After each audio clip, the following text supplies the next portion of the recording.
Gazette du Togo, une vision sur l'actualité togolaise et sur le monde.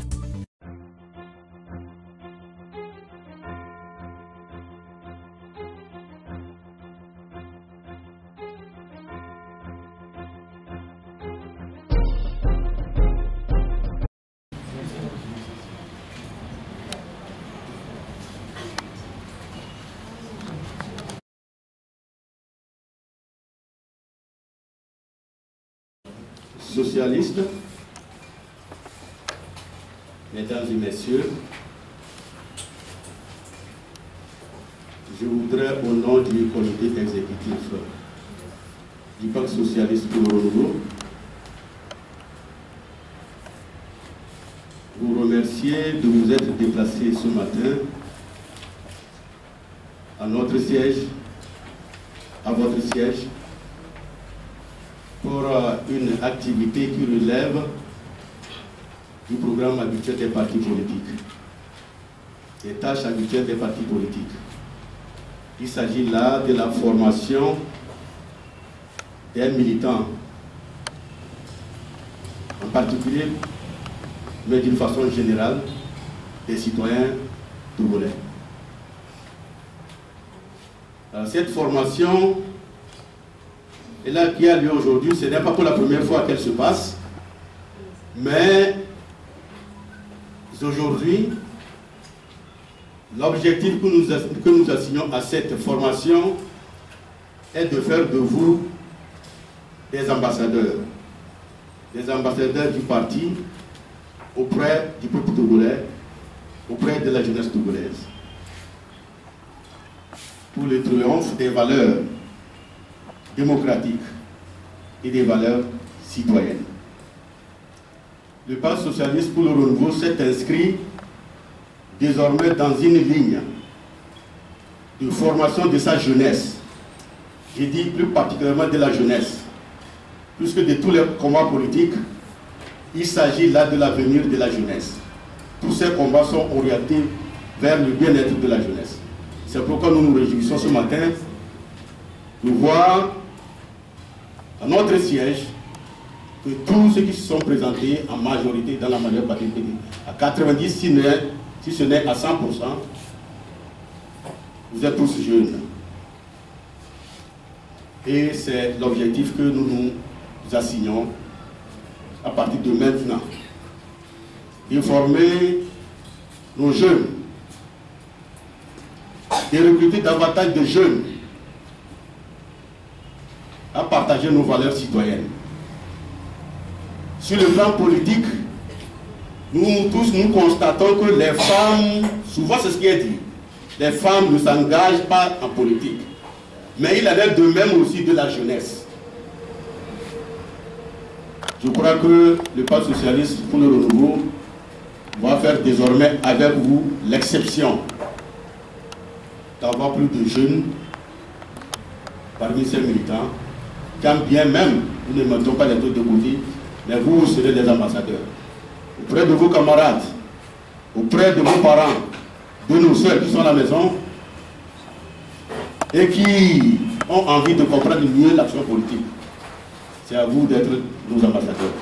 Et surtout, les ambassadeurs du Pacte socialiste pour le renouveau, partager avec nos valeurs humaines,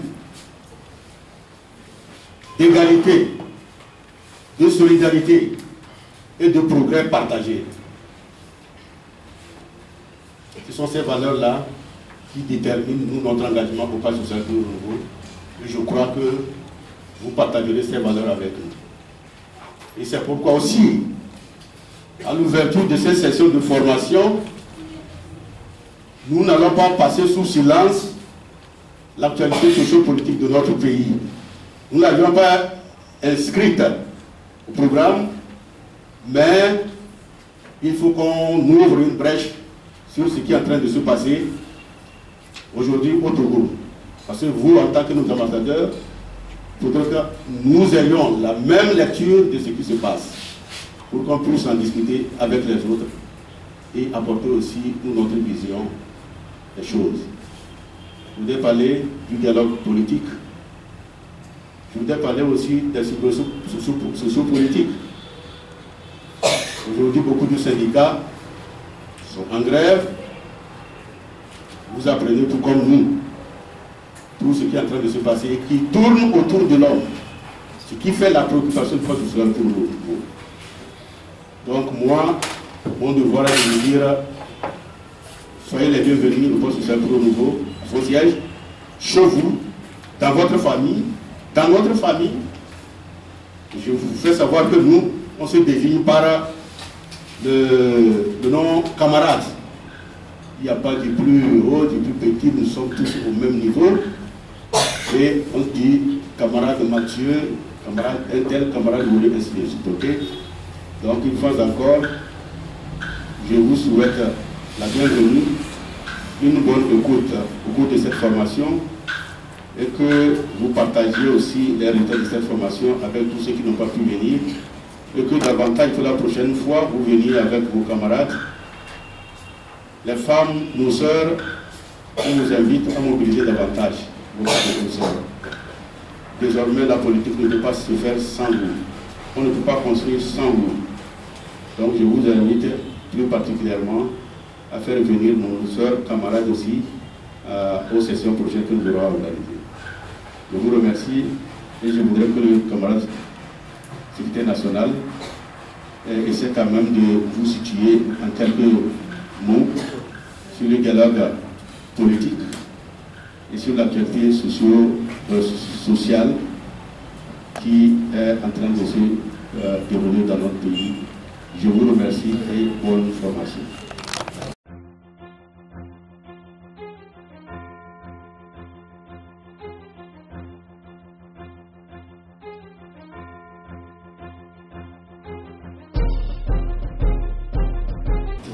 Merci beaucoup, chers camarades. Camarades porte-parole du parti, camarades membres du bureau, camarades de la jeunesse, mesdames, messieurs, bienvenue au siège du Pacte socialiste pour le renouveau en ce jour consacré à la formation des ambassadeurs de démocratie et de citoyenneté. Nous vous remercions sincèrement d'être venus parce que votre seule présence ici témoigne du respect et de l'attachement que vous avez non seulement au parti mais aussi aux valeurs surtout que notre parti incarne. Le camarade porte-parole, vous l'avez dit, la formation est quelque chose d'important pour nous. En réalité, ce n'est pas nouveau. Depuis que le parti a existé, régulièrement on faisait des formations. On a connu des moments de difficulté où on a semblé peut-être un peu somnolé sur cette question. Mais depuis un certain temps, nous avons encore repris cette formation. Je crois qu'il n'y a pas longtemps, la semaine dernière, il y a eu la formation sur l'idéologie socialiste, donc, que le camarade Afo et d'autres ont développé. Donc ça portait spécialement sur les valeurs socialistes. Le Pacte socialiste pour le renouveau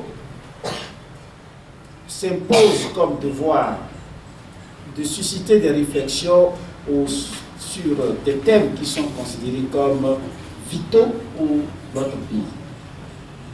Rappelez-vous, l'année passée, nous avons lancé un débat sur l'ethnie dans notre vie politique au Togo. Et c'est une question importante, même si les gens parfois essayent de balayer d'un revers de main. Dès lors qu'une partie, ou même si c'est une infime partie de la population qui essaye par exemple d'instrumentaliser ces idées, cela devient, si vous voulez, un problème national, étant entendu qu'il pourrait influencer les comportements des uns et des autres. Nous avons fait aussi par le passé des formations ou des séminaires consacrés à la moralisation de la vie publique dans notre pays. Je crois qu'on l'avait fait à Lomé et nous l'avions fait aussi à Kara sur la moralisation de la vie publique. Si je ne me trompe pas, nous avons aussi fait développer des thèmes sur l'égalité des citoyens. Il y a quelques années aussi, on l'avait fait sur l'égalité des citoyens. Je crois que ça, c'était seulement donné. On a prévu aller à l'intérieur, mais finalement, on n'a pas pu le faire. Donc, vous voyez que ce sont des questions essentielles. Pourquoi il en est ainsi au Pacte socialiste pour le renouveau? C'est que nous sommes aussi convaincus qu'un citoyen mal formé est un danger pour toute la nation. Et c'est le citoyen mal formé qui est prêt, sur la base simplement des divergences d'opinion, à aller tuer. C'est le citoyen, le militant plutôt mal formé, qui, parce que vous êtes contre ou bien vous n'êtes pas dans son parti, serait prêt en réalité à vous anéantir. Ce sont des militants mal formés qui empêchent les autres formations politiques de faire leurs activités sur l'ensemble du territoire. Ça devient un danger pour nous tous. Vous comprenez pourquoi, dans notre logique, dans notre façon de faire, la formation est un élément central, capital. Ce matin, je vous le disais que la formation est spécifique parce que c'est effectivement la première fois que nous initions cette formation des ambassadeurs de démocratie et de citoyenneté, qui a fait organiser autour d'un certain nombre de thèmes. Nous n'avons pas voulu, dans cette matière, dire improviser. Ni nous n'avons pas voulu non plus dire que nous innovons. Et c'est pour cette raison que nous nous appuyons même d'ailleurs sur le manuel de référence de la CEDEAO sur ces questions de démocratie. Et nous appuyons donc sur ce manuel. Nous avons tiré certains thèmes que nous considérons comme essentiels, que nous allons développer avec vous. Mais ce n'est qu'un début. Parce que pour une formation d'une si grande importance, il ne serait pas possible de dérouler en une journée, simplement. Mais nous commençons, ça va se poursuivre.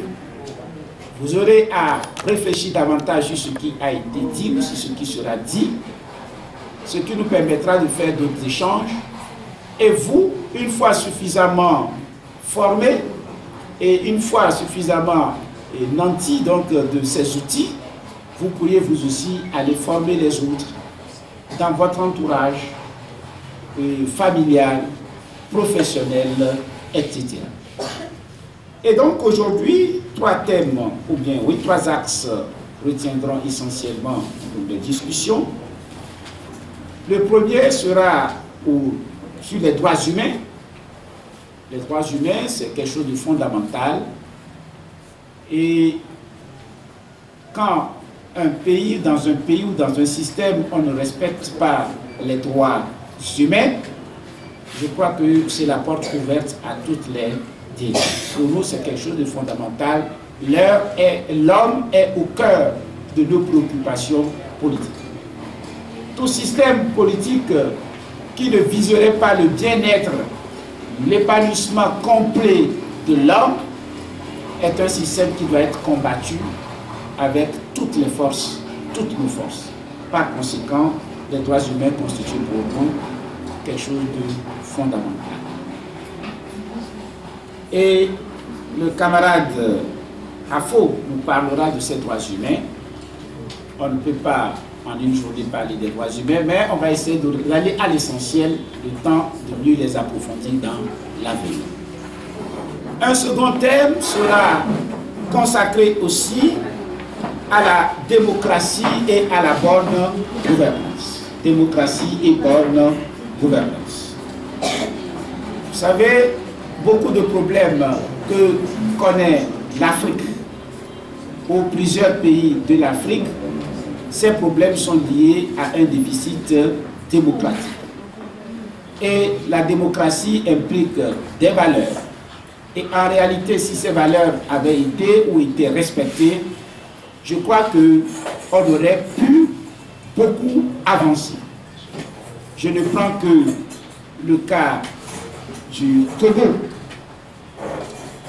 Et si l'opposition, si le peuple togolais, par moment, est obligé de descendre dans les rues, et il le fait depuis plusieurs mois, pour manifester, c'est justement parce qu'il y a ce déficit démocratique dans notre pays.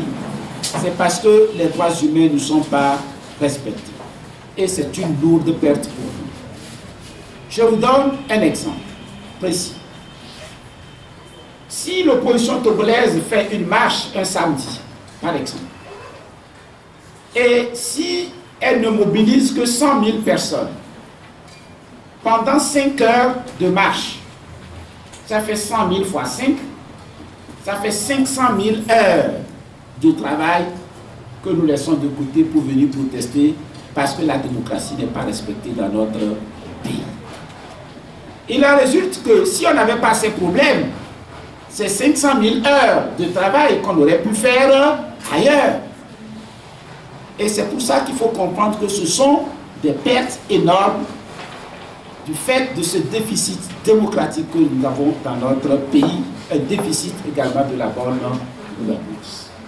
Et on ne peut pas faire une bonne gouvernance et une démocratie digne de ce nom si les citoyens eux-mêmes ne sont pas bien préparés, s'ils ne sont pas suffisamment bien formés pour jouer leur partition et en toute liberté.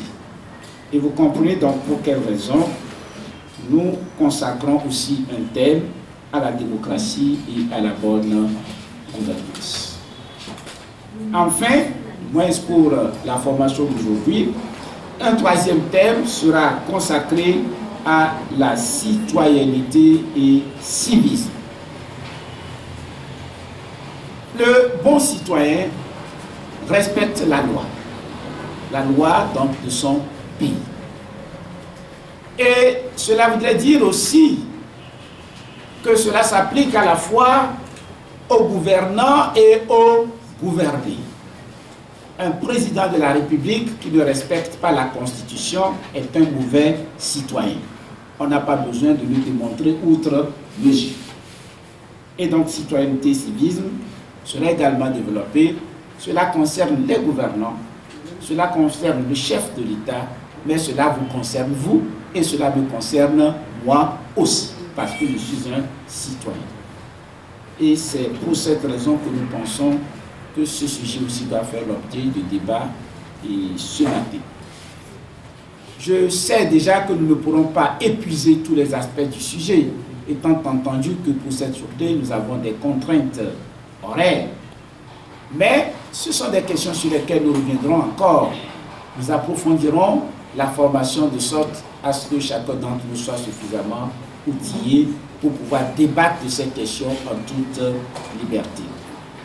Je vous remercie, chers amis, chers camarades, d'être venus. Je sais qu'il y aura forcément, et parfois dans les présentations, des insuffisances, mais nous sommes venus pour échanger. Vous poserez vos questions, vous ferez vos apports, et ce qui nous permettra ensemble d'avancer, de construire nos convictions sur la base des valeurs et que nous essaierons donc de partager ici. Le camarade porte-parole a demandé peut-être que je fasse une ouverture sur le dialogue en cours dans notre pays aujourd'hui. Ce dialogue est effectivement en cours, mais une fois encore, ce n'est pas que je suis pessimiste, mais j'ai l'habitude de dire pour qu'un dialogue se passe dans de bonnes conditions, il faut que tous les protagonistes soient de bonne foi et veuillent que les choses avancent. Je peux vous garantir la bonne foi de l'opposition, je ne peux pas garantir la bonne foi du régime. Et les éléments plutôt nous conduisent à dire que cette mauvaise foi fait défaut de l'autre côté. Parce qu'il y a des éléments palpables, les derniers événements de Baratao, l'interdiction des marches dans certaines villes, alors que dans le cadre du dialogue, on avait insisté sur ces éléments, montre bien évidemment que le régime ne voudrait pas jouer sa partition.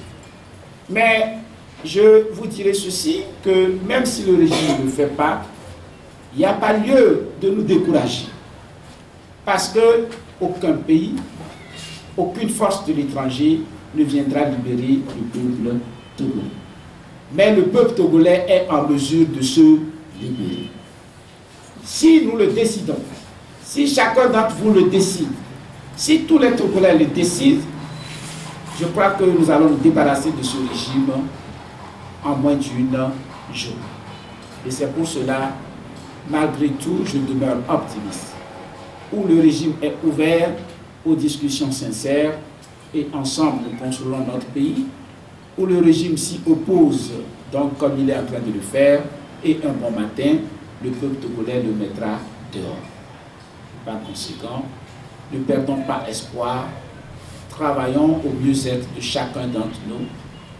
L'homme ne vit que pour l'autre, et que chacun vive pour le pays, et chacun vive pour son voisin, et nous pensons qu'ensemble, nous construirons un monde meilleur. Dieu vous bénisse, et que cette journée de formation soit très féconde pour chacun d'entre nous, et que les choses puissent se poursuivre dans l'avenir. Je vous remercie.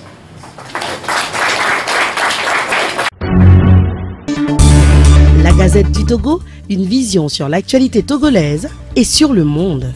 Rejoignez-nous sur le www.lagazettedutogo.com ou sur nos comptes Facebook, Twitter et YouTube. Pour tout contact, écrivez à contact@lagazettedutogo.com ou appelez le 92 80 88 53. La Gazette du Togo, c'est l'information en continu.